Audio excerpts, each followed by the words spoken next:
O golpista foi condenado a mais de 27 anos de cadeia, mas seus aliados já articulam o perdão. Você concorda com a anistia para quem tentou destruir a democracia? Fica comigo até o fim para entender por que esse é o momento decisivo da nossa história e como a anistia e a continuidade do golpe vão impactar nas eleições de 2026. Se você quer ver o Brasil seguir sendo democracia de verdade, curte, se inscreve e compartilha com todo mundo agora. Aqui a gente analisa de verdade. Nos vídeos anteriores, a gente mostrou a trajetória do golpe, as conspirações do Plano Punhal Verde e Amarelo, a Operação Copa 2022 para tirar a vida de autoridades brasileiras, as provas, os ataques ao Supremo, a responsabilização legal com votos arrebatadores de juízes do STF, do Xandão, Carmen, Flávio Dino e depois a condenação, no histórico dia 11 de setembro de 2025, quando a primeira turma do Supremo condenou Jair Bolsonaro por 5 crimes ligados à tentativa de golpe, inclusive tentativa de abolir o Estado Democrático de Direito, organização criminosa armada e outros. E já vimos a pressão para transformar esse momento histórico em perdão político, a chamada anistia ampla, geral e irrestrita, limpando o passado golpista dos que tentaram acabar com o nosso país e dando um cheque em branco para a próxima intentona golpista. Mas aí vem uma nova bomba para os lesa-pátria. A pesquisa Genial Quest mostra como o país está reagindo. Foram mais de 2.000 entrevistas medindo a aprovação do governo, o julgamento do Supremo, opinião sobre anistia e cenários de 2026. O índice de desaprovação do Lula segue alto, mas aparentemente em queda. O Congresso, pressionado pelos bolsonaristas, tenta pautar a anistia logo depois da condenação do Jair. O governo já disse que vai articular para impedir a votação de anistia esse ano. E eu achei muito interessante que, finalmente, o governo está articulando e pressionando aqueles que estão na base para votarem junto. Veja aí o que mostra a reportagem que explica o trabalho da ministra Gleisi para impedir o avanço desse tema, que não é de nenhum interesse do país, atende somente aos interesses de uma família e não pode ir adiante. Inclusive desse julgamento contra o ex-presidente Jair Bolsonaro no STF, a Secretaria de Relações Institucionais, conduzida pela ministra Gleisi Hoffmann, acabou então fazendo um mapeamento amplo de alguns cargos que são ocupados nesse momento, não só por deputados do chamado Centrão e que possivelmente poderiam apoiar então uma anistia do ex-presidente da República, mas também cargos que são ocupados por pessoas indicadas desses deputados. Então, a ideia da Secretaria de Relações Institucionais é fazer a utilização desses cargos, muitos deles comissionados, para promover uma espécie de pressão junto a esses parlamentares, no sentido de que não apoiem o projeto de anistia no Congresso Nacional. Tudo isso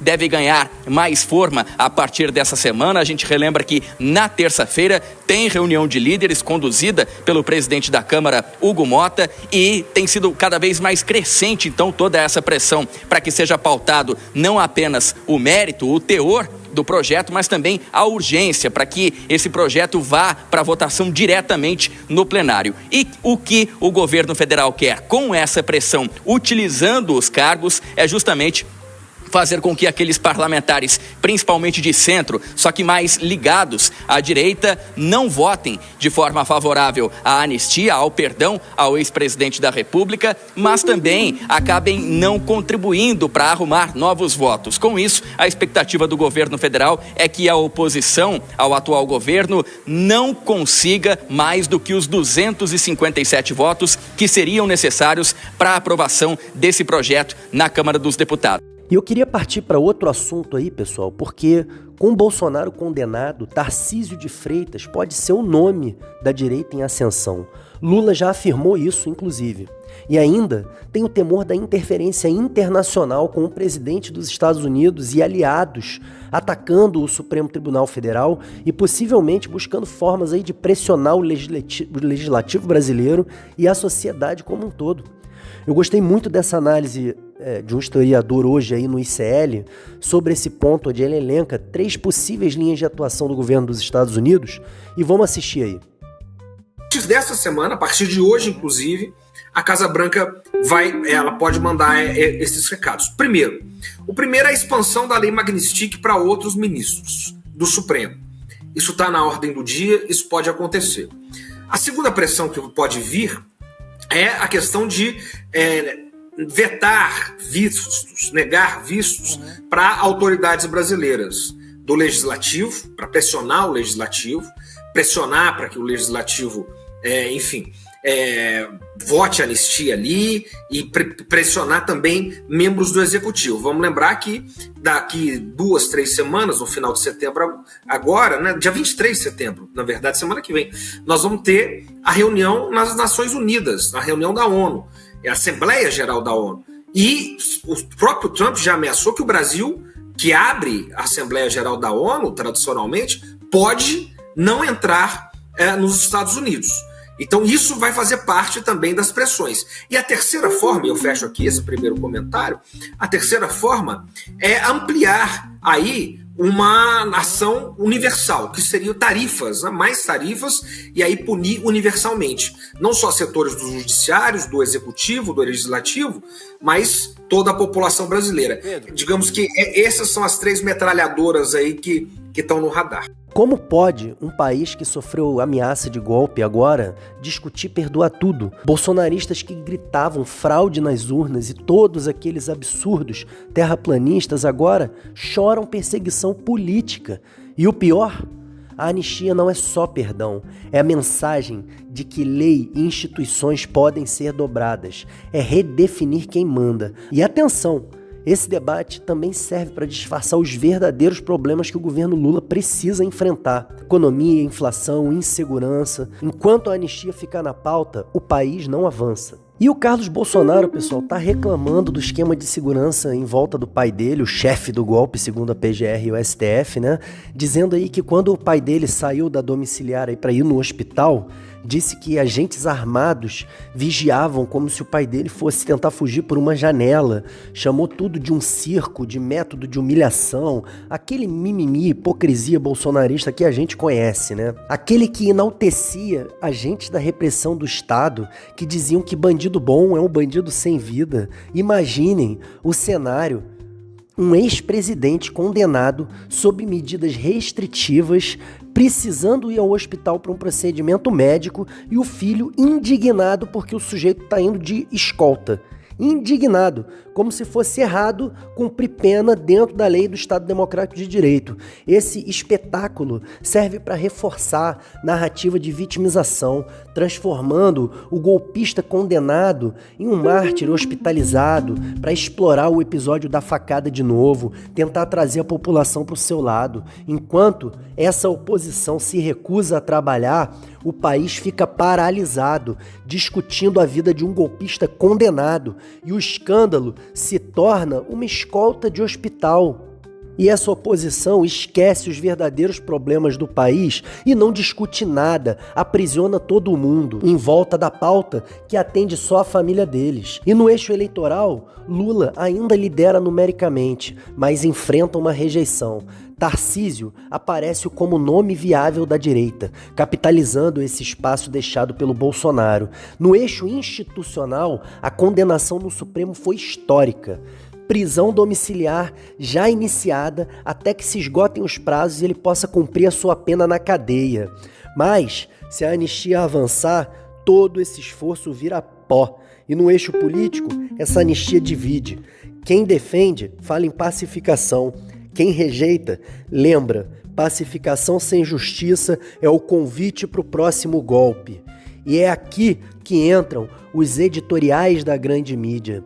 O Estadão foi direto. Anistia é inaceitável, ameaça as instituições e é o convite ao próximo ataque. Já a Folha de São Paulo preferiu o discurso duplo.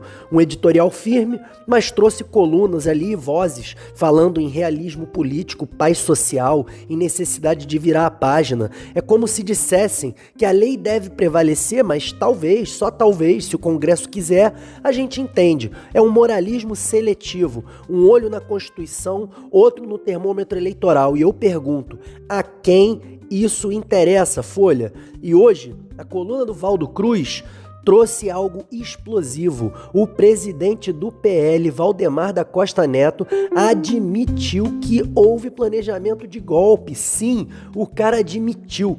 Isso joga contra Tarcísio, que vai a Brasília tentar emplacar uma anistia. Como convencer de que foi só divergência política se um aliado admite que houve planejamento real de golpe? Essa confissão funciona como um espelho incômodo. Não dá para fingir que golpe é detalhe, quando até aliados confessam que ele existiu. E aí, a tentativa de anistia ganha cheiro de impunidade explícita. E até o Nepo Baby de ditadura ficou chateado com a fala do presidente do PL. Essa revelação reforça: a anistia não é só um debate legal, é uma luta por narrativa, por memória, por carregar ou apagar a culpa do que a gente viveu. Se o Senado e a Câmara barrarem, ótimo. Se não barrarem, a gente precisa entender quem vai pagar o preço. E o que é jogada de marketing ou manipulação da sociedade? É a democracia que está em jogo. Não é conveniência de políticos ou editoriais que querem virar uma página. O Brasil está num ponto de inflexão. O golpe foi julgado, mas agora tentam moldar um perdão. Anistia não é bondade, é uma escolha. Escolha de quem manda, de quem define o limite entre crime e política.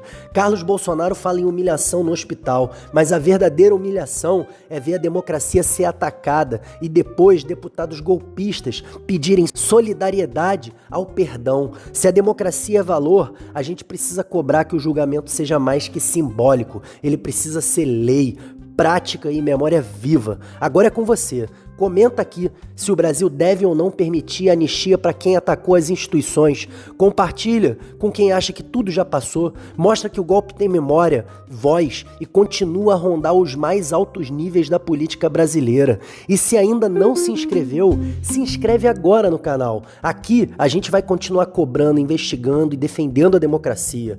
Com você do nosso lado.